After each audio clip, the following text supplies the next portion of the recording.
No especial Abril Azul de hoje, vamos trazer uma conversa que vai muito além da teoria. Nossa convidada reúne vivências que se complementam de forma única.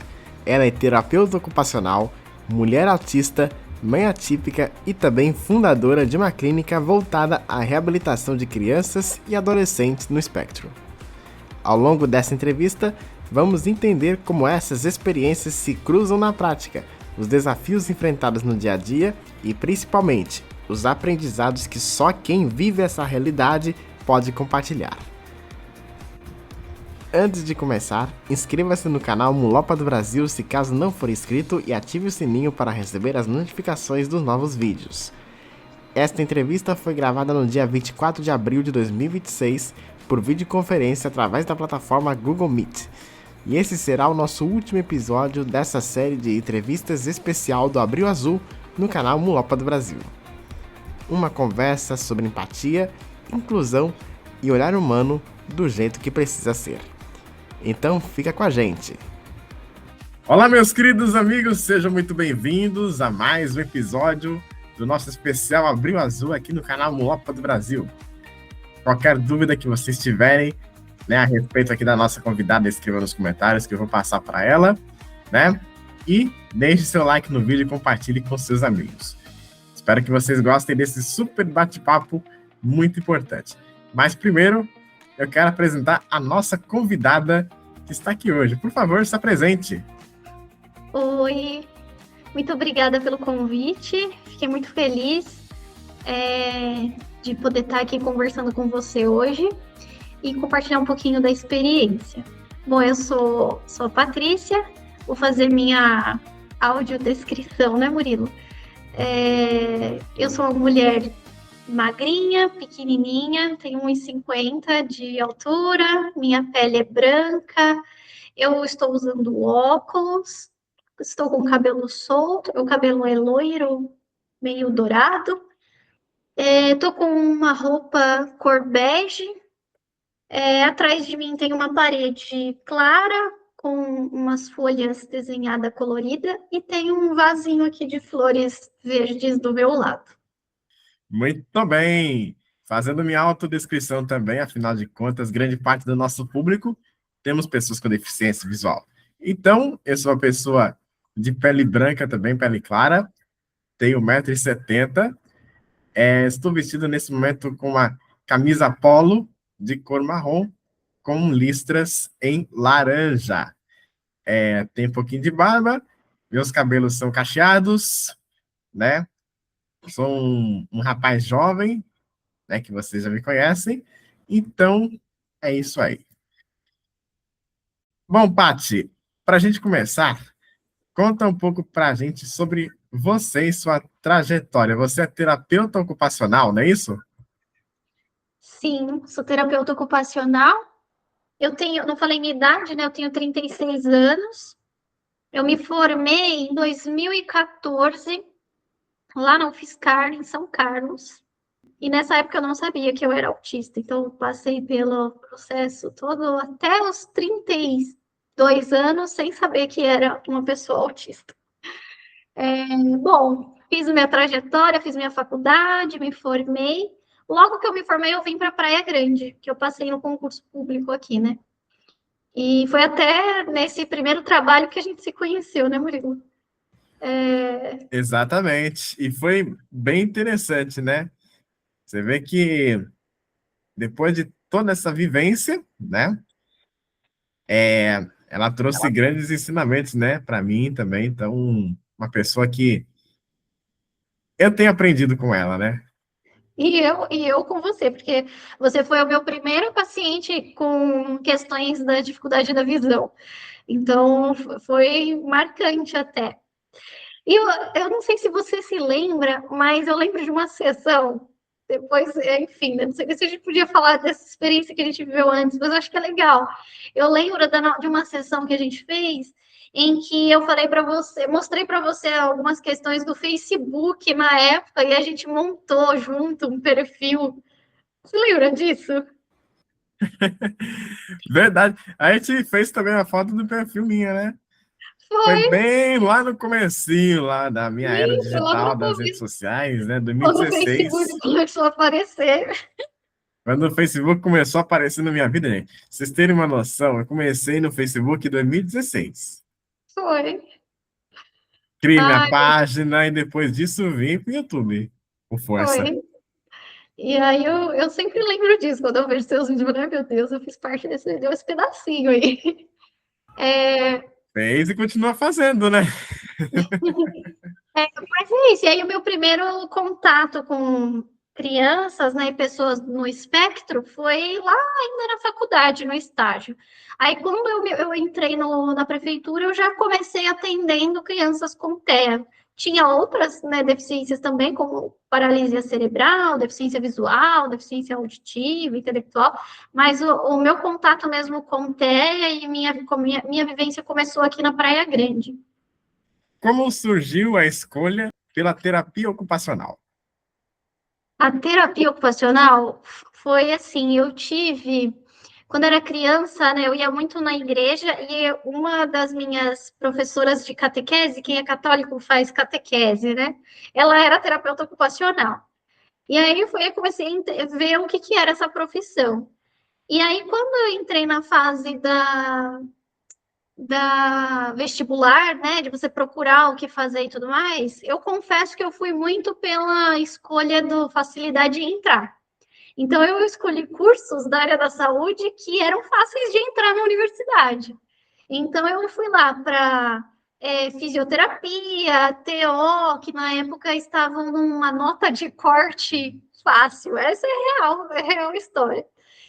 E aí eu acabei passando no vestibular em terapia ocupacional, não fazia ideia do que era, eu tinha uma noção, né, mais ou menos, por conta da experiência que eu tive com uma pessoa que era TO, mas eu me apaixonei de cara, assim, com a profissão. É um curso muito gostoso de fazer, e foi isso. Graças a Deus foi um curso que eu gostei muito e me identifiquei muito.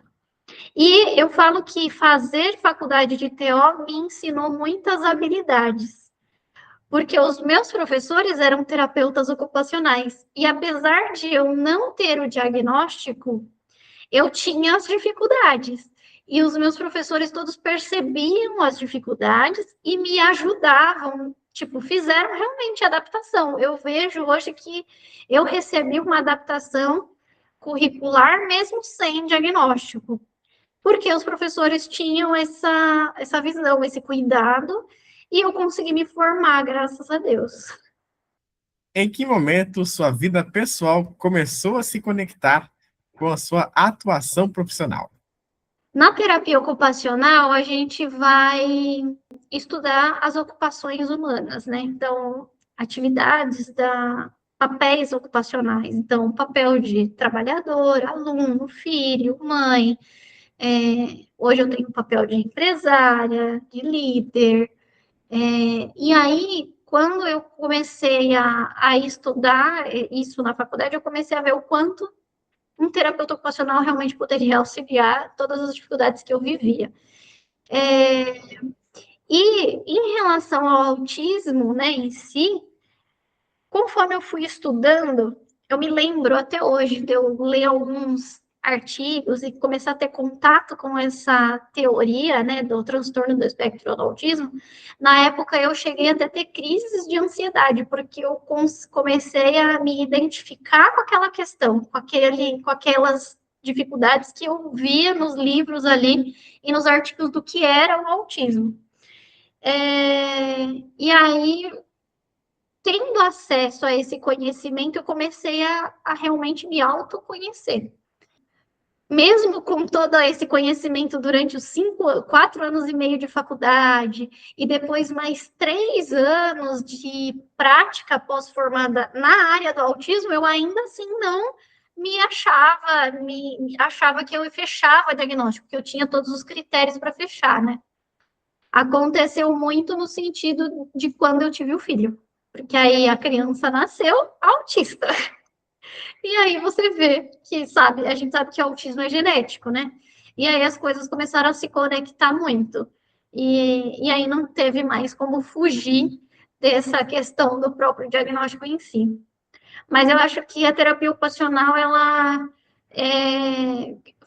foi o começo de tudo, para tudo fazer sentido mesmo na minha vida, e hoje eu consegui usar esse conhecimento para auxiliar também outras pessoas, né? Com certeza. Então, você já sentia algumas dificuldades, alguma crise, do autismo antes mesmo do diagnóstico? Sim, e aí, quais são os sintomas do autismo que eu apresento, né? E apresentei desde a infância. Desde criança eu tinha, por exemplo, questões de seletividade alimentar, bem severa, na verdade, era a minha seletividade alimentar. Questões sensoriais sempre foi muito grande comigo, então eu não conseguia usar determinadas roupas, eu não conseguia usar determinados sapatos, eu não deixava ninguém pentear o meu cabelo, escovar os dentes, fazer higiene, banho. Eu me lembro que a água do chuveiro caindo em mim era como se fosse me cortando, assim, tanto que eu nunca consegui tomar, até adolescência, eu não conseguia tomar banho embaixo do chuveiro, porque era muito difícil.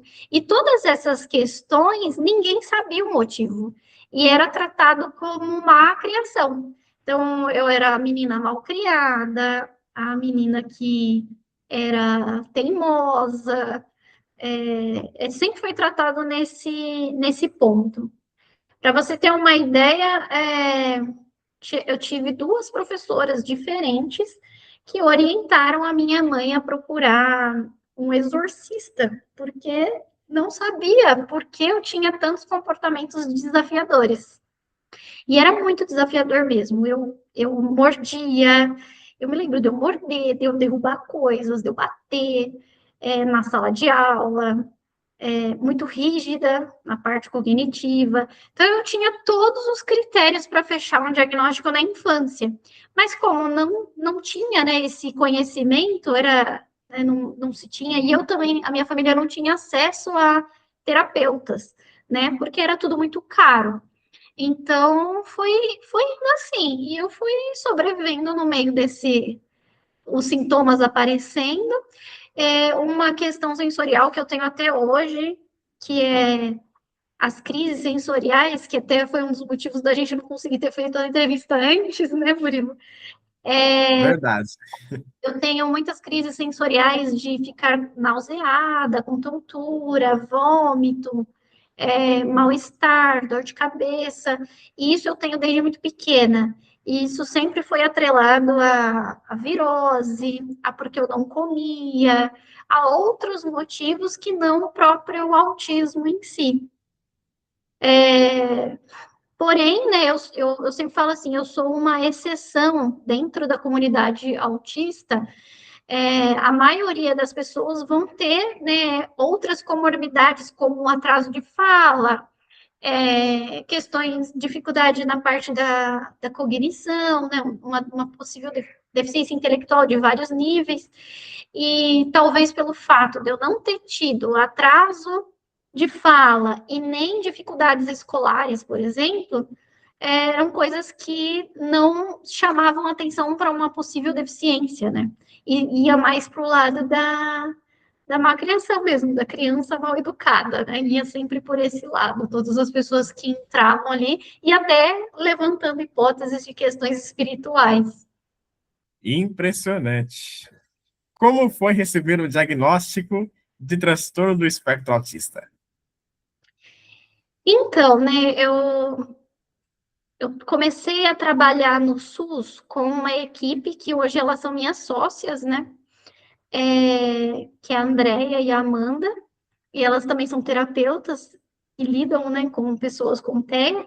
E antes mesmo de eu ficar grávida e ter filho, e por isso ver a questão do autismo, né, levantar, elas já sinalizavam, né? A gente brincava, é aquela coisa, olha, você é esquisita, você tem alguma questão aí, tá diferente. E aí, quando o Pedro nasceu, né, e a gente percebeu os atrasos logo nos primeiro ano de vida, então atraso motor, atraso de fala, que é muito comum no autismo, aí levantamos essa possibilidade mais de forma mais real, né? Olha, realmente eu acho que posso estar. E aí eu comecei a fazer acompanhamento com um psiquiatra, por conta, já fazia esse acompanhamento por conta da ansiedade, né, que eu estava tendo muitas crises de ansiedade até na época, e aí eu comecei. O primeiro diagnóstico que eu tive foi do TDAH, e aí eu recebi o diagnóstico, e aí você fica naquela assim, mas não é só isso, não tá parecendo que é só isso. E também tem uma resistência, né? Eu acho que todo mundo que recebe um diagnóstico é difícil no início a aceitação. Não é muito fácil você encarar essa realidade. E aí, Principalmente para uma mãe atípica, né? é, e depois você tem até uma questão de um preconceito mesmo, porque a sociedade meio que impõe que pessoas com autismo são pessoas com limitações muito grandes. E assim, eu tenho limitações reais, mas a gente sempre entra naquela comparação com um autista de nível 3 de suporte, por exemplo, né? Então, hoje eu sou casada, eu tenho filhos, eu consigo gerenciar uma empresa, mas apesar disso, tenho muitas limitações, e hoje eu consigo enxergar essas limitações de uma forma mais tranquila, porque também é difícil você aceitar as limitações que você tem. Pelo menos para mim, às vezes é difícil até hoje, ainda às vezes até fico frustrada com as limitações que a deficiência traz. Mas não foi muito fácil aceitar o meu diagnóstico e também do filho, também não é uma coisa fácil. Acho que todas as mães atípicas passam por essa fase, e algumas pessoas chamam até de um luto, né? O luto de um filho que você esperava ali de uma forma e aí ele é de outra, né? Ele nasce com questões ali muito particulares dele. O diagnóstico não é fácil. Mas o meu primeiro diagnóstico foi de TDAH. E aí, com acompanhamento com o psiquiatra por um bom tempo, depois ele fechou mesmo o diagnóstico do autismo e, e foi até interessante que ele falou assim para mim, acho que agora você está preparada para saber que você é autista. Essa frase me marcou até bastante, porque eu falei, meu Deus, ele já sabia faz tempo. E eu só estava preparada agora. Mas foi muito. O meu diagnóstico foi esse processo todo. Eu fui tendo acesso ao conteúdo e informação, eu fui lidando com pessoas autistas na minha trajetória de faculdade, depois profissional, depois o filho, e aí veio a conclusão mesmo de que eu estava dentro do espectro. Na época, você foi diagnosticada com qual grau, você lembra? Nível 1 de suporte. Eu Nível estou 1 de dentro suporte. dessa categoria. Então, o nível 1 de suporte é isso, né? O quanto a pessoa precisa de suporte na rotina. Hoje eu consigo fazer bastante coisa de forma independente, mas tem coisas que eu não vou conseguir e talvez nunca vou conseguir. Porque além da questão da dificuldade mesmo que traz, né? Então, eu tenho, além do autismo, então eu tenho o TDAH, o TEA, e eu tenho um outro transtorno, que é o transtorno do processamento sensorial, que muitas pessoas com TEA também apresentam essa comorbidade. Esse transtorno do processamento sensorial é o que eu mais me limita, porque eu tenho, se eu interagir socialmente com pessoas que eu não conheço, que não fazem parte da minha rotina, de forma muito exagerada, ou quando eu vou dar uma palestra, ou quando eu vou, enfim, qualquer interação a mais que eu tiver, isso vai me prejudicar depois, de uma forma que eu não vou conseguir fazer nada naquele dia. Então, praticamente, numa frequência de a cada 15 dias, eu tenho uma crise sensorial, onde eu fico nauseada, vômito, fico prostrada, que famoso shutdown, que as pessoas com TEA relatam ter, né, ressaca social, shutdown, que você fica ali tentando recuperar as energias para poder suportar os próximos dias ali, trabalhar e seguir com a vida. Tenho outras limitações muito na questão da comunicação social, então eu vou ter dificuldade, às vezes, de entender que uma pessoa está sendo irônica comigo, ou às vezes está me fazendo de boba, né? Enfim, não vou, eu acabo sendo um pouco inocente, às vezes, nas relações. E às vezes eu preciso ali de um apoio de alguém próximo para me sinalizar o que está acontecendo e eu conseguir ter clareza daquilo que está acontecendo em relação a essa interação social mais refinada e que precisa de uma capacidade de leitura de pista social mais avançada, que eu ainda não consegui atingir, também não sei se eu vou conseguir atingir mesmo com conhecimento e tentando fazer treinamentos em relação a isso. Mas são essas as limitações hoje que eu tenho. Às vezes coisas simples eu não consigo fazer. Então, por exemplo, uma comida, eu nunca consegui cozinhar nada. E eu acho que também está atrelado a questões sensoriais que eu tenho. Então, sou muito desastrada. Eu vou me queimar, vou deixar a comida queimar, porque eu não vou conseguir acompanhar o processo. Ou escolher uma comida num restaurante. Eu não sei explicar, simplesmente eu não consigo pegar um cardápio e escolher. Geralmente eu sempre peço a mesma coisa.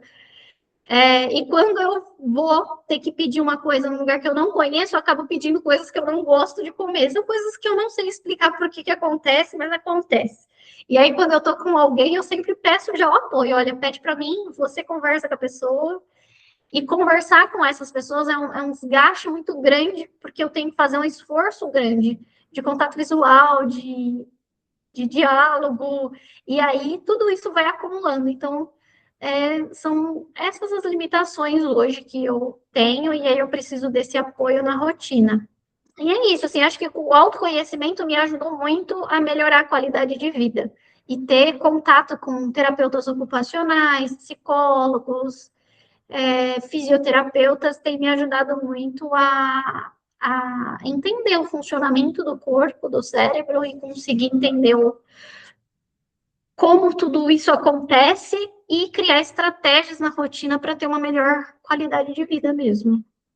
O diagnóstico trouxe mais clareza ou também novos desafios na realidade, não é verdade? Eu acho que trouxe mais clareza, porque os desafios já existiam.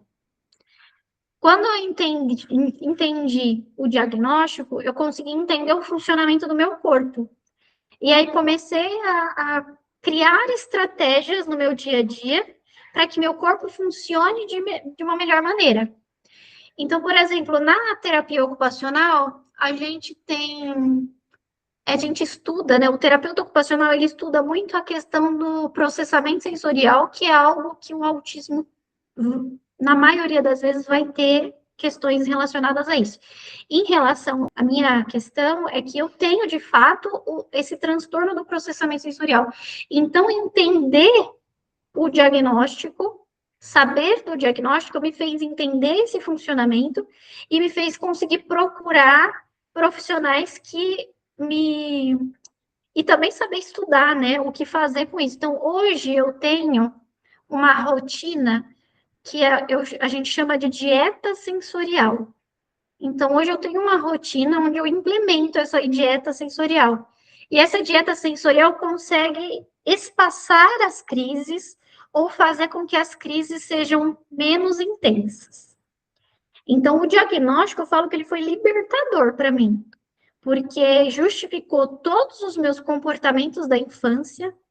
Eu entendi que eu não era uma pessoa ruim ou uma pessoa possuída pelo demônio, porque isso foi levantado. Então, eu consegui entender tudo isso, e tudo isso virou, assim, muito claro, tipo, é um autismo que estava ali o tempo todo, e agora tudo tem uma explicação, e tudo tem uma possibilidade de melhora. Não existe cura, né, não há uma cura, mas existe uma possibilidade de melhora na questão da qualidade de vida mesmo. E até mesmo as pessoas entenderem o meu funcionamento. Então, hoje, o meu marido consegue me entender e muitos conflitos que a gente tinha no começo do casamento, porque nem eu e nem ele sabia que eu era autista, hoje esses conflitos não existem mais, porque ele entende e eu sei também o meu funcionamento. Então, a relação também ali de família melhorou muito. Então, o diagnóstico foi a melhor coisa que poderia ter acontecido. Né? Trouxe muita lição de vida, né? Sim. O que você acha que ainda não é compreendido sobre o autismo em adultos? Eu acho que o diagnóstico, principalmente o diagnóstico tardio, de autistas nível 1 de suporte, ainda é muito pouco compreendido, tanto por médicos, profissionais da saúde, e pela sociedade em geral, porque cai muito nessa questão, tipo, ela é casada, tem filhos, trabalha, é independente, e cai muito na questão de, por exemplo, as dificuldades que eu tenho, caia muito em outros diagnósticos. Por exemplo, depressão, ansiedade, e outros ficavam sem justificativa. Por exemplo, as crises sensoriais ficavam sem justificativa nenhuma. Mas eu acho que estamos caminhando para um maior conhecimento na sociedade, na formação dos profissionais, mas ainda assim o autismo na fase adulta, principalmente nas pessoas nível 1 de suporte, ainda é encarado às vezes como frescura ou como é a personalidade dele, é o jeito dele. Ainda tem muito isso, assim. E ainda nessa frente que eu perguntei agora para você, existe algum mito que você ouve por aí, que você deseja desconstruir esse mito? Olha, tem alguns mitos de que, por exemplo, todo autista é super inteligente. Isso não é verdade. Cada um vai ter um jeito de ser. Ou, a pessoa é muito inteligente, então ela não é autista. Então, tem esses dois lados que sempre eu escuto. Ou, nossa, você é muito, coisa assim, você trabalha, então você não pode ser autista. São coisas que a gente escuta muito. Ou até mesmo para os autistas nível 3 de suporte.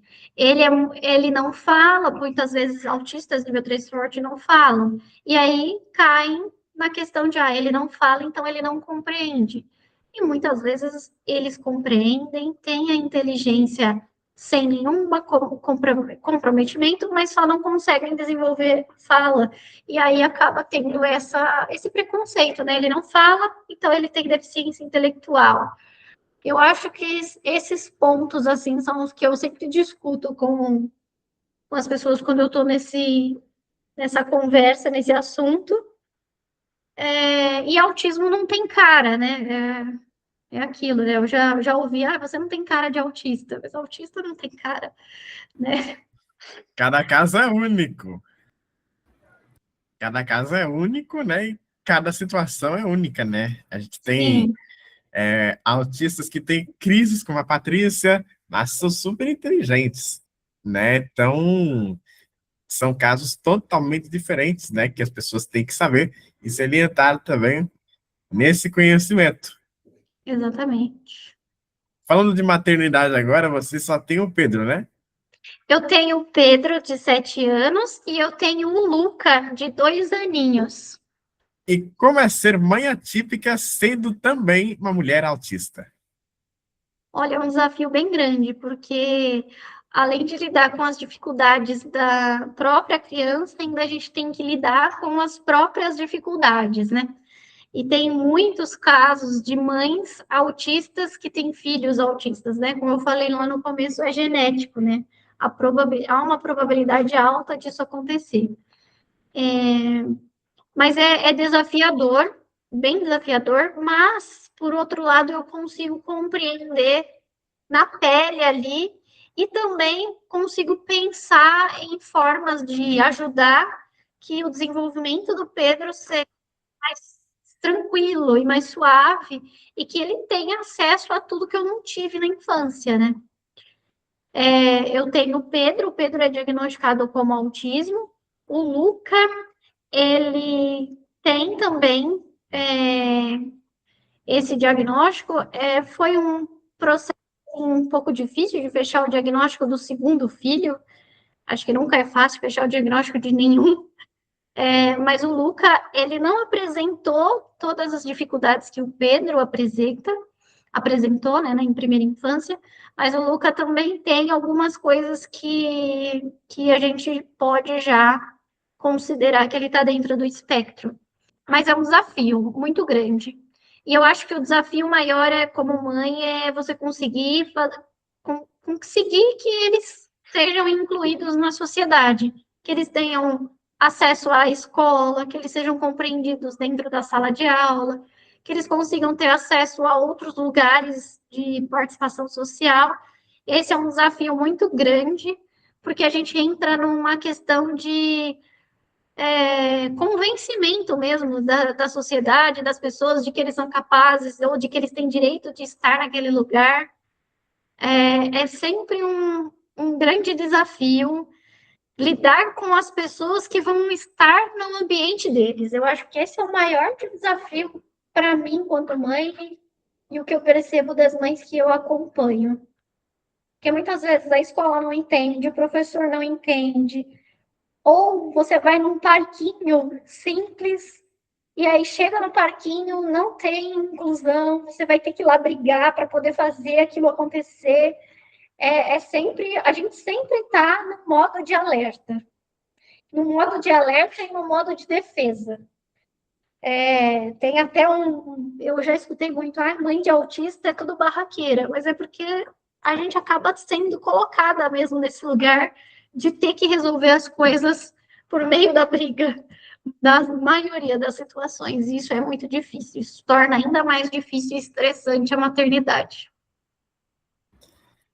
Agora imagina você de casa, uma mãe atípica, cuidando de um autista, levando por aí nas escolas, nos parquinhos, e tem que encarar situações constrangedoras que muitas mães vivem. É bem difícil. Complicado, e isso é muito importante, né? Essa consciência que a sociedade precisa ter. As mães atípicas estão aí, mais do que tudo isso, né? Para dar o bem para os seus filhos. Sim, com certeza. E não só as mães atípicas, mas também as mães típicas também, né? Afinal de contas, acho que acredito que desde a gestação é dar o melhor para o seu filho. Sim, com certeza. O melhor para o filho que está ali em desenvolvimento e que um dia não, né? Porque isso vai acontecer. Ele vai se tornar um adulto. Vai se tornar um adulto, vai precisar lidar com as próprias dificuldades sozinho, e muitas vezes também pode ser que esse filho não se torne uma pessoa independente. Isso pode realmente acontecer mesmo essa pessoa tendo acesso a todos os recursos possíveis e de mais atualizados e tecnológicos, a gente pode ter ali uma pessoa com autismo que vai ser dependente até o fim da vida, né? E lidar com essa realidade é muito difícil para todo mundo, né? Acho que é mais difícil para a família ali que cuida dessa pessoa do que até mesmo para a própria pessoa. Então, a gente tem o espectro do autismo, né? Tem esse nome, né? Espectro, justamente para dizer essa variedade de situações que as pessoas podem apresentar, né? Da sua dificuldade. E a gente pode realmente ter autistas que vão ser independentes, autônomos e fazer, né, muita coisa, e vai ter aqueles que vão precisar de apoio por boa parte da vida ou por toda a vida. Perfeito, é isso mesmo. Agora, quais foram os maiores aprendizados nessa jornada? Eu acho que o maior aprendizado que eu acho que eu tive e vivenciei, e que eu poderia até dar como orientação, né, para quem for assistir esse vídeo até, como mãe, eu acho que o estudo foi o que mudou tudo. Eu já estudava por conta da própria profissão, mas estudar a deficiência da sua criança ou a sua própria deficiência muda tudo, porque aí você tem o conhecimento sobre aquilo. E aí você consegue ter discernimento se o que está sendo ofertado para você, de fato, vai ajudar ou não. E você não ser enganado. Porque, infelizmente, tem muitas pessoas que são da área da educação e da saúde, mas que não têm o conhecimento necessário para lidar com aquele tipo de deficiência. E aí eu acho que o meu maior, o que eu poderia dizer assim, é estudar. Estudar, buscar referência em lugares certos e ter o conhecimento, porque o conhecimento ninguém vai poder te enganar e nem te tirar. E aí, a partir disso, você consegue tudo que você precisar, porque você vai saber os caminhos. Diagnóstico tem que buscar conhecimento, né?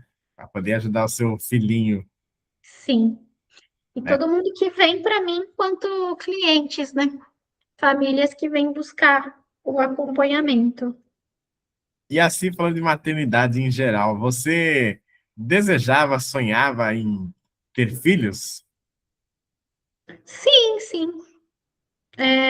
Eu imaginava e queria mesmo ter filhos. Acho que dois tá bom, não pretendo ter mais. Mas sim, era uma coisa que eu tinha o desejo, sim, de ser mãe. E eu fico até pensando, será que se eu soubesse que eu era autista antes da maternidade, eu não sei se eu teria filhos. Isso é uma coisa que eu não sei dizer. Mas eu sempre, né, tive esse desejo e tive aí, graças a Deus, eu consegui ter dois filhos que são maravilhosos, mas eu penso que eu não sei se eu teria se eu soubesse que fosse autista, porque é desafiador, muito desafiador. Porém, depois que eu tive o Pedro e sabia que ele era autista, eu também, eu já sabia, já vi na pele como era, eu falei, vamos ter mais um aí, né? E tentei a sorte e nasceu outro autista. Mas é porque eu já tinha tido essa experiência. Mas eu fico pensando, se eu não tivesse tido a experiência da maternidade, eu não sei se eu teria esse sonho, esse desejo de ser mãe. Existe algo que você faz diferente na criação dos seus filhos? Olha, diferente, não sei se eu faço alguma coisa diferente. Eu acho que não, assim. Acho que eu tento fazer o melhor, assim como qualquer mãe tenta, e nem sempre a gente consegue. Mas de diferente, eu acho que não. Eu acho que não. Eu acho que eu tento, no meio do caos, dar conta da maternidade. Agora vamos falar da Patrícia empresária. Como surgiu a ideia de criar a sua clínica? Então, a gente trabalhava no SUS, eu e as minhas duas sócias, a Andréia e a Amanda, e a gente atendia crianças com TEA, nível 3 de suporte na maioria delas. E a gente treinava pais. No SUS, né? No SUS a gente só tinha um momento, né, na semana com aquela família, era muito pouco, então a gente aproveitava para ensinar os pais a como estimular em casa. E aí a gente estava ali feliz trabalhando no SUS, a gente amava aquilo que a gente fazia. E aí eu fiquei grávida e a minha sócia Amanda também ficou grávida, então nós ficamos grávidas juntas. Inclusive a gente ficou grávida junta do segundo filho também. Mas a gente trabalhava ali. E aí, quando o Pedro nasceu, com 6 meses, a gente já percebeu que ele tinha necessidade de intervenção. E aí eu fui, né, com meu esposo, buscar intervenção na rede privada, porque no SUS não tinha vaga. E não seria justo ele passar na frente de várias crianças que estavam lá, nem não poderia fazer isso, né? Não existia essa possibilidade. E aí a gente foi procurar na rede privada. Quando a gente foi na rede privada, eu não encontrei terapia que eu pudesse pagar. É muito caro a terapia para crianças com autismo. E eu, sendo terapeuta ocupacional, há 5 anos atrás, 6 anos atrás, eu não tinha condições financeiras para arcar com esse custo. E aí surgiu a ideia de levar para o setor privado um serviço que fosse acessível, financeiramente acessível para famílias que não conseguiam pagar um serviço caro que tinha na época, mas que conseguiam pagar um serviço intermediário. E aí surgiu a aba dentro das casinhas, que o meu filho foi o primeiro cliente, onde a gente treinava os pais dessa criança e era cobrado uma sessão semanal. E aí, uma intervenção que custava 15 mil reais por mês, a gente conseguia fazer ali, custar, na época, era 600 reais por mês, porque a mãe recebia esse treinamento semanal e depois ela colocava em prática durante a semana. E aí foi assim que surgiu. E a aba dentro das casinhas é justamente por isso. Então, a gente ensinava a aba para que ela fosse aplicada dentro das casinhas das pessoas, por meio de seus pais, ou babás, irmãos, avós ou tios. E aí foi isso. Então, hoje a gente tem treino de pais também, né? Nunca deixamos de ofertar esse serviço, mas depois a gente começou a ter a oportunidade de abrir uma sala e ter uma sessão de TO, uma sessão de fono, físio, psicopedagogia, psicoterapia, e a clínica foi crescendo. Hoje o nosso público não é mais essas famílias que querem o treino de pais exclusivamente, né? Hoje a gente tem um atendimento de convênio, então a gente atende muitas famílias por meio do convênio médico. A gente não tem mais esse serviço que a gente tinha antes particular, né? Mudou tudo, toda a estratégia. Ou temos ainda as terapias particulares, mas o nosso maior público são de convênios credenciados. E surgiu disso. E no meio desse processo, a filha da minha sócia fechou o diagnóstico de TDAH, também precisou de terapia, então ela também é uma cliente da casinha. Depois a minha sócia, Andréia, teve uma neta que veio a fechar o diagnóstico do autismo. Então é uma história muito legal, assim, de contar em relação à neurodiversidade aí entre nós. E estamos aqui até hoje, somos sócias ainda, e temos uma outra sócia que entrou depois no meio desse caminho, que é a Laís, então nós somos 4, e estamos aí tocando a casinha e atendendo aí muitas famílias. Antes da gente continuar, vamos divulgar, né, a casinha para quem está em casa puder conhecer o trabalho de vocês. Tem rede social? Sim, a gente tem. O Instagram é dentro das casinhas. A gente fica aqui na Praia Grande, no bairro Boqueirão, do lado do Palácio das Artes. Fica o convite para o Murilo vir aqui conhecer também. E é isso, pode vir, pode marcar um horário, conhecer a gente, marcar uma visita. A gente atende convênios, né? Então, no Instagram tem lá a listagem dos convênios que a gente atende. Hoje a gente já tem a equipe multidisciplinar e a intervenção em aba, que é o nosso carro-chefe aí. Hoje eu sou analista do comportamento, então eu sou supervisora aba. Não atuo como TO mas atuo como analista do comportamento aqui na casinha. Amo análise do comportamento, minha paixão. E estou aí estudando há mais de 10 anos essa área. Muito bem, nós colocamos aí na tela para a galera que quiser conhecer um pouquinho mais, aba dentro das casinhas no Instagram. E seguindo aqui então o nosso bate-papo, o foco principal do trabalho com crianças e adolescentes autistas hoje.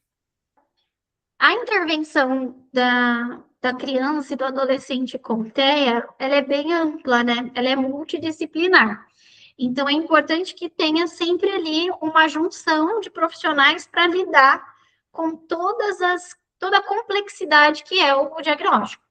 Então, a gente sempre vai focar na questão do desenvolvimento motor, desenvolvimento da linguagem, habilidades sociais. É, é um conjunto muito complexo e precisa estar muito alinhado para a gente poder ter um bom resultado.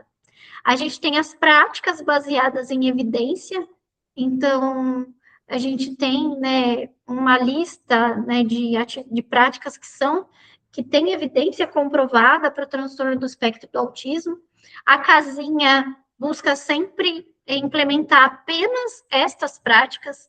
Nós não atuamos com práticas que não têm científica para o autismo. Então, hoje, a gente tem a análise do comportamento como uma ciência que é comprovada e eficaz para o tratamento, o desenvolvimento de habilidades, né?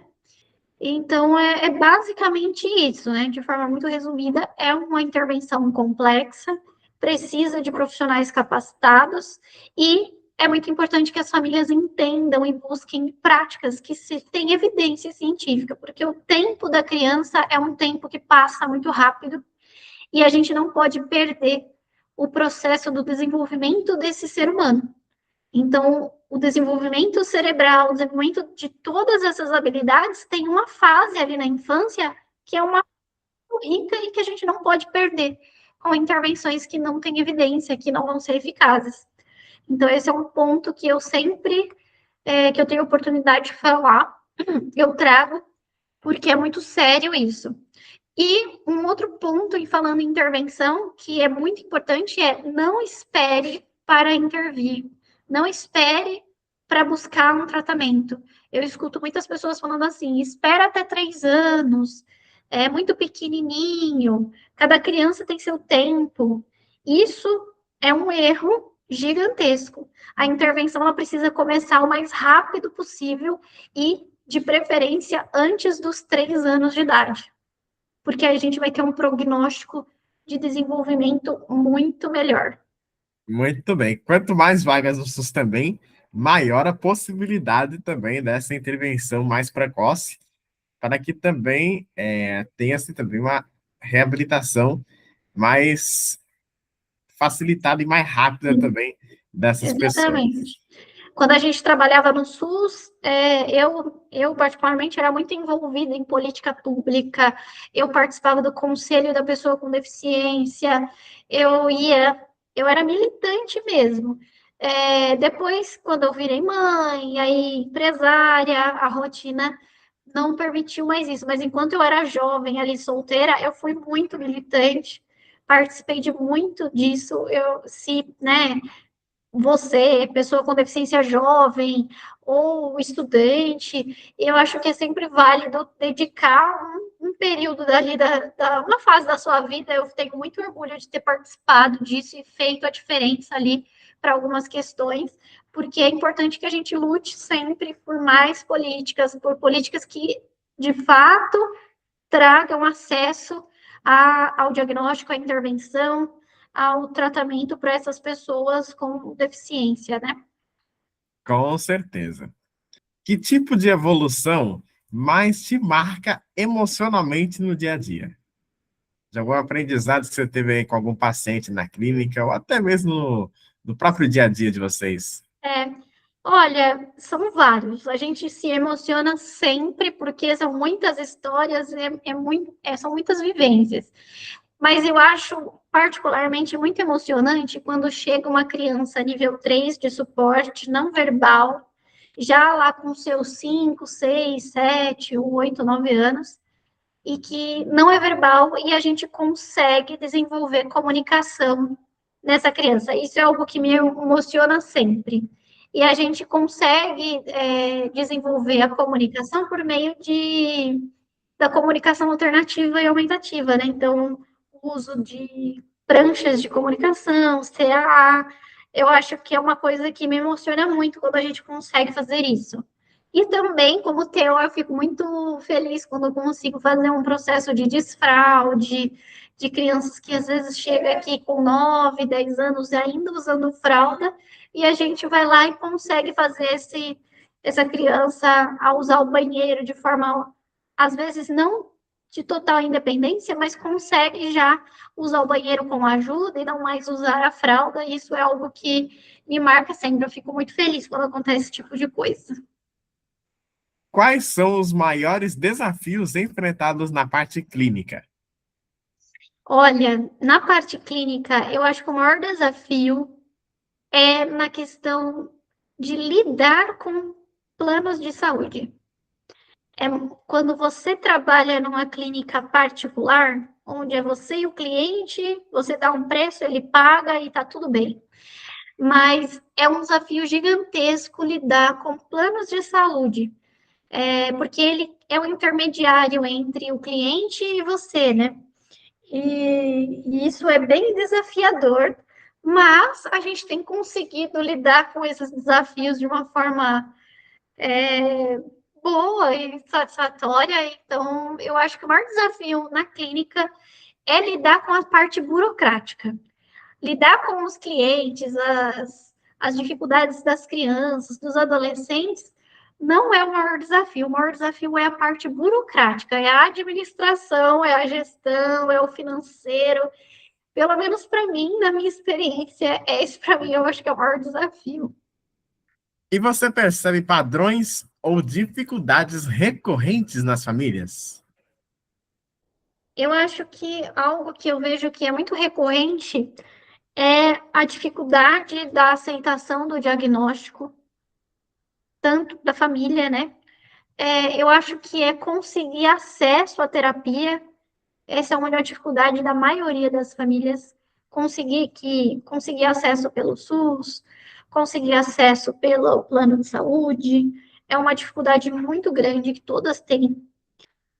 De modo, eu acho que esses dois são os maiores, assim, lidar com o diagnóstico e depois conseguir acesso à intervenção. Eu diria que esse é o maior, mais desafiador mesmo. Paty, como sua vivência com o autista influencia sua forma de atender? Eu acho que, por eu ser autista, eu consigo entender, às vezes, o que o outro tá passando, sabe? Eu consigo ter essa percepção diferente de quem não é autista. Mas eu acho que essa é a única diferença, assim, porque existem muitos profissionais incríveis, maravilhosos, que não são pessoas com deficiência, né? E conseguem fazer um excelente trabalho para essa população. Mas eu acho que por eu ser autista, eu consigo ter essa noção do tamanho do problema mesmo. Porque às vezes você saber que uma pessoa ela tem a dificuldade, que ela tem dificuldade no dia a dia, que ela tem um sofrimento grande, é uma coisa. Agora, você vivenciar isso e saber que o outro vivencia também, eu acho que é uma coisa que só quem é autista vai, pessoa com deficiência, vai entender. Você acredita que isso te dá uma percepção diferente dos pacientes? Eu acho que sim. Eu acho que dá sim. Por conta dessa questão que eu falei mesmo. Na sua visão, o que torna um atendimento realmente humanizado? Eu acho que eu vejo muitas pessoas dizer assim, precisa ter amor. Mas, na minha opinião, o amor, o respeito, é nada mais do que um básico. Eu acho que para um atendimento ser humanizado, precisa ter conhecimento. precisa ter estudo, precisa saber o que está fazendo.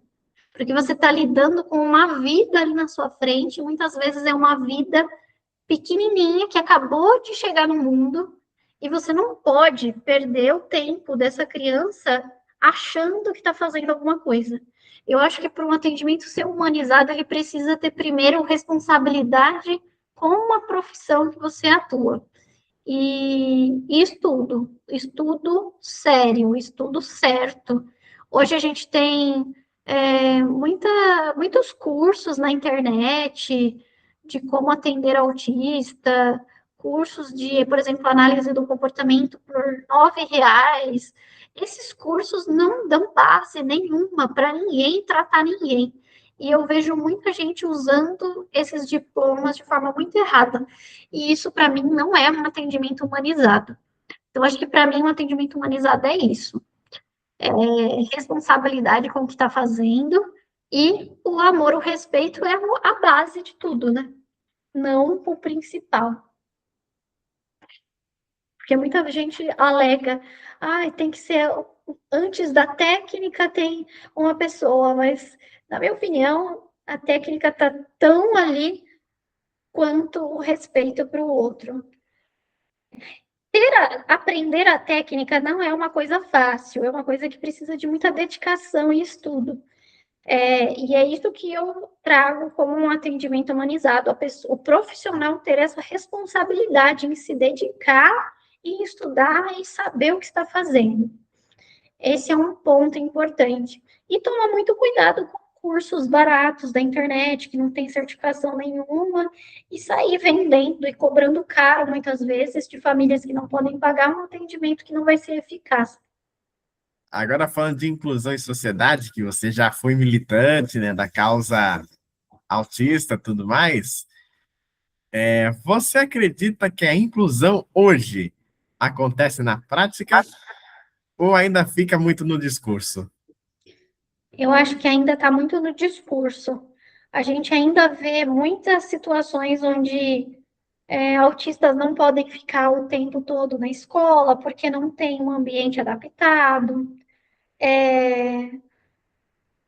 E esse é só um dos exemplos, né? A gente tem muita dificuldade das pessoas entender o que é inclusão. Inclusão não é só jogar a criança lá dentro da escola, dar a vaga para ela, né? Inclusão é muito mais do que isso. É você adaptar o ambiente, não fazer a criança se adaptar ao espaço. E não só na escola, né? No trabalho, no ambiente de trabalho, em ambientes de lazer. É, ainda a gente vê muito só no discurso, infelizmente. E o que ainda precisa avançar no apoio às famílias? Eu acho que aqui na minha prática a gente sempre tenta trazer a família para dentro, né? A gente sempre tenta trazer a família para perto, para orientar, ensinar, dar recursos para que a família esteja ali parceira da intervenção. Eu acho que a família precisa ser incluída, mas não só ela buscar, né? A escola, clínicas, né, profissionais, trazer para perto essa família e não só pegar a criança e entregar de volta, né, na sala de recepção. Eu acho que essa família precisa realmente ser incluída em todo o processo da intervenção para ela ser efetiva, né? Afinal de contas, a família é a que fica mais tempo no dia ali com aquela pessoa. E pensando nos adultos autistas, na sua visão, o que ainda está faltando? Eu acho que o mercado de trabalho ainda tem bastante dificuldade em relação a isso. Eu vejo ainda muitos adultos autistas nível 1 de suporte com medo de dizer o diagnóstico no ambiente de trabalho, e os nível 2 de suporte, que às vezes, né, conseguem ter um desempenho profissional, ainda é um desafio muito grande, porque a adaptação do ambiente de trabalho vai ser necessária para que ele esteja lá. E essa adaptação nem sempre vai ser compreendida pela empresa, e é difícil você organizar esse ambiente para que essa pessoa consiga entregar o máximo que ela pode dar. Eu acho que para os adultos ainda é um desafio muito grande, tem muita coisa para ser conquistada. Existe uma sobrecarga silenciosa na mulher autista? Com certeza existe, e eu acho que ela é muito maior quando a rede dela não entende o que é o autismo. Porque você acaba falando, né? Você é adulta, você consegue, você é capaz, fica muito nesse discurso, você consegue, você é capaz. Apoio, ajuda, que às vezes é muito necessário, acaba ficando invisível, porque fica por essa pré-julgamento de que ela vai conseguir sozinha, e ainda fica nessa questão, né? Se você consegue sozinha, você está de parabéns, você arrasou.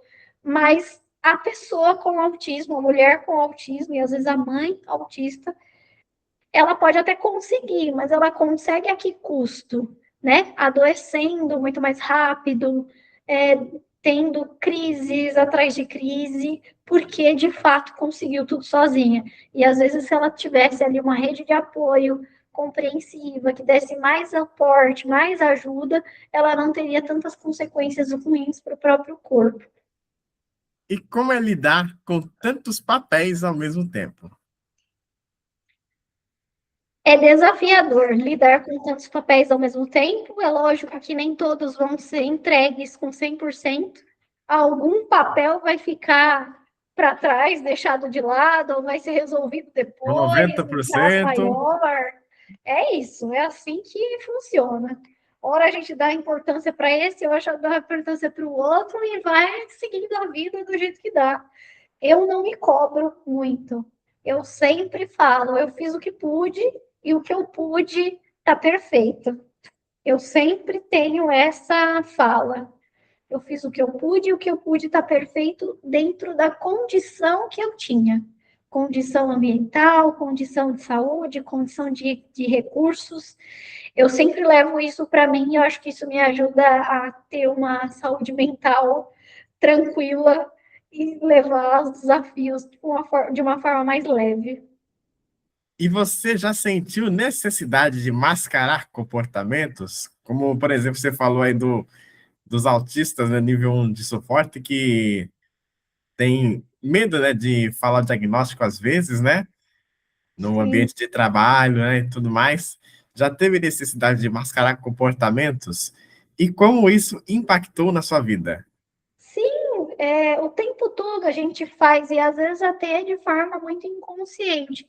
Então, por exemplo, uma estereotipia motora que muitos autistas têm, se eu estou numa reunião, numa palestra, eu vou acabar me contendo, né, não fazendo esses movimentos com as mãos, com os pés, mexendo o cabelo, vou tentando me conter para poder estar ali de forma perfeita, né, socialmente.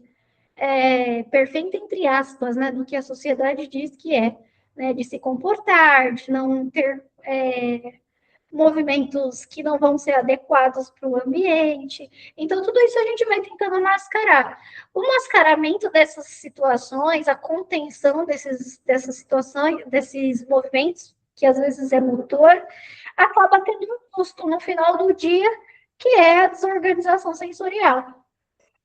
Eu sempre parto do princípio de me respeitar, respeitar o meu corpo, respeitar o meu tempo, conseguir entender que eu preciso, às vezes, fazer tal movimento para poder ficar bem. Por exemplo, agora eu estou aqui mexendo no cabelo, a nossa reunião está quase no final, né? Nosso encontro, e eu já estou ficando aqui não conseguindo controlar mais os movimentos de pé, estou balançando o pé embaixo da mesa, estou mexendo as mãos, passando mão no cabelo, que tudo isso é estereotipia motora, é autorregulação, e isso a gente acaba mascarando muito no dia a dia, para parecer ali normal, entre aspas, para quem está convivendo com a gente. Mas eu tenho feito muito o exercício de dizer para as pessoas, olha, eu sou autista. Às vezes, quando eu vou começar uma palestra, ou uma reunião e pessoas que não me conhecem, eu falo, eu sou autista, pode ser que eu faça alguns movimentos com as minhas mãos, que pode parecer estranho, mas isso são estereotipias e eu acabo precisando fazer esse movimento para me autorregular. Então, eu acabo sempre explicando e fazendo essa breve apresentação para que as pessoas entendam o que está acontecendo também. E até, Perfeito. às vezes, explicando a questão do contato visual, né? Talvez eu converse com você sem olhar nos seus olhos, mas eu estou prestando atenção, eu não estou dispersa, porque isso também acontece. Só para vocês aí, as pessoas com deficiência visual, né? Ela está fazendo alguns movimentos, né? Involuntários, mas é mais estereotipia, né? É. É muito mais involuntário do que se parece. E as crianças acabam fazendo muito mais, porque elas não têm esse valor social, esse conhecimento social de não me mexer, é importante eu não me mexer, é importante eu ficar parado. As crianças não estão nem aí, elas se autorregulam mesmo, e às vezes isso é até bom, porque elas não vão ter depois uma sobrecarga sensorial, igual muitos autistas acabam tendo, e eu tenho com uma frequência aí, como eu falei, a cada 15 dias, é uma sensação muito ruim. Patrícia, na sua visão, qual é a importância do Abril Azul para você? Eu acho que é legal a gente ter um mês de conscientização, porque isso acaba aparecendo em todos os lugares, então pessoas que não têm contato com o autismo, né, não faz busca sobre esse tema, acaba aparecendo ali na cara, né, na porta dos estabelecimentos, na decoração dos lugares, no Instagram, no YouTube, começa a aparecer o tema, e eu acho que é importante para a sociedade cada vez mais ter acesso a essa informação. Eu acho que é super importante. Que conselho você daria para famílias que estão começando essa jornada? Coragem. Tenha coragem de encarar o diagnóstico. Eu acho que quando uma família encara o diagnóstico, é o maior ato de coragem que ela tem, porque ela vai deixar de lado todo o medo, a insegurança que ela está sentindo em relação àquilo e sendo corajosa mesmo de lidar com aquele desafio que vai vir daí para frente. Então, assim, o meu conselho é: tenha coragem, não tenha medo. Assuma de quanto antes você assumir a realidade que o autismo está na sua vida, vai ser tudo mais fácil. Para os adultos que suspeitam estar no espectro. Eu acho que aí é muito pessoal, mas assim, eu acho que se conhecer abre muitos caminhos. E se a pessoa se identifica como autista, está identificando sinais e sintomas do espectro, eu acho que é muito válido procurar uma avaliação. Então, o caminho geralmente é uma avaliação com um neuropsicólogo, onde ele vai fazer uma bateria de testes, e aí depois um acompanhamento com um neurologista ou um psiquiatra. Mas eu acho que é uma decisão pessoal mesmo. Eu quero encarar isso? Será que isso vai fazer diferença na minha vida ou não? Porque muitas pessoas também acabam achando que não é importante para elas, então tudo bem também. Eu acho que, mas quem tiver essa dúvida, eu aconselho a procure, porque faz total diferença e você realmente consegue melhorar a sua qualidade de vida depois que você entende o funcionamento do seu corpo. E qual mensagem você gostaria de deixar nesse Abril Azul? Eu acho que autismo não tem cara, autismo é considerado uma deficiência para todas as situações, principalmente em relação aos direitos, e todo autista é diferente um do outro, e que podemos Abraço. ser o que quiser, podemos estar onde quiser estarmos, e podemos fazer coisas incríveis. E também a gente pode ter pessoas autistas que precisam de muito apoio. Então, se você pode auxiliar e ajudar, seja essa pessoa para ajudar, porque quando a gente consegue ter o suporte necessário, coisas incríveis na vida dessa pessoa podem acontecer e ela ter uma nova perspectiva mesmo. Tá certo, ser o que a gente quiser, estarmos aonde quisermos, isso é o mais importante. Patrícia, muito obrigado por você ter participado aqui conosco aqui desse bate-papo aqui maravilhoso. Nós conversamos com a Patrícia, mãe atípica, autista, terapeuta ocupacional e fundadora da clínica Aba Dentro das Casinhas aqui na Praia Grande. Agradecendo muito a presença da Patrícia por ter topado participar, né? Essa jornada de mãe atípica não é fácil. E para a galera que quiser entrar em contato, quer deixar suas redes sociais? O meu Instagram é me.patriciapati. Pode me chamar, pode conversar comigo. Se quiserem perguntar alguma coisa no particular, podem me chamar lá no direct do Instagram. E hoje eu só uso essa rede social. E aí tem a rede da clínica, que a gente já falou, que é o @dentro das casinhas. Obrigada mesmo pela oportunidade. No Instagram da parte também vai ter o Instagram da clínica, mas vamos deixar também na tela para vocês estarem dando uma olhadinha. Antes da gente ir embora, eu quero dizer para vocês que esse foi o nosso último episódio do nosso especial do Abril Azul. Mas queremos agradecer a todas as mães atípicas profissionais da saúde que se empenharam em participar. Sei que a rotina de todos é bastante complicada, a minha também é bem agitada, né? Mas, acima de tudo isso, eu acho que o conhecimento sempre vai ser algo muito importante que a gente vai carregar para a nossa vida.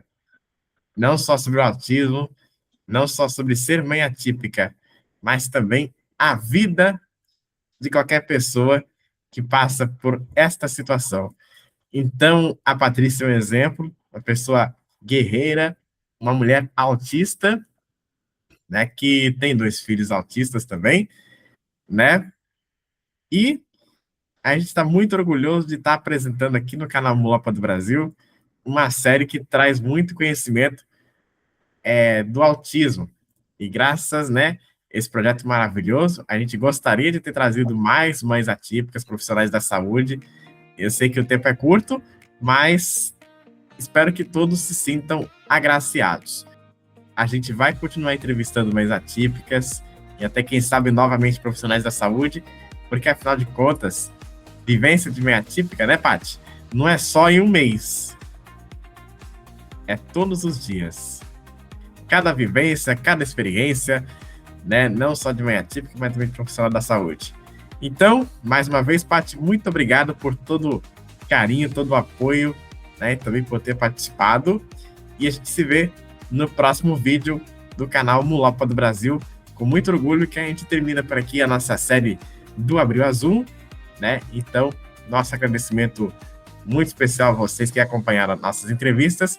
Você que ainda não viu as entrevistas anteriores, a playlist da nossa série está na descrição do vídeo, tá? Para você conferir.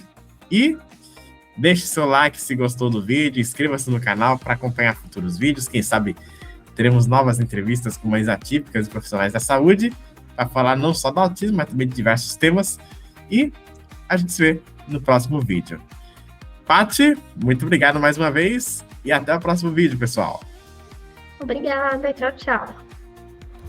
Para finalizar este vídeo, queremos agradecer mais uma vez o apoio do Espaço Multidisciplinar Luísa Nogueira por ter apoiado este conteúdo especial do Mulopa do Brasil. Como dissemos, em breve teremos novas entrevistas não só com as mães, mas também com outras famílias atípicas que continuarão fazendo grandes trocas de experiências. Contamos com o apoio de todos vocês para que todo esse trabalho seja possível da melhor forma. Obrigado a todos e até a próxima!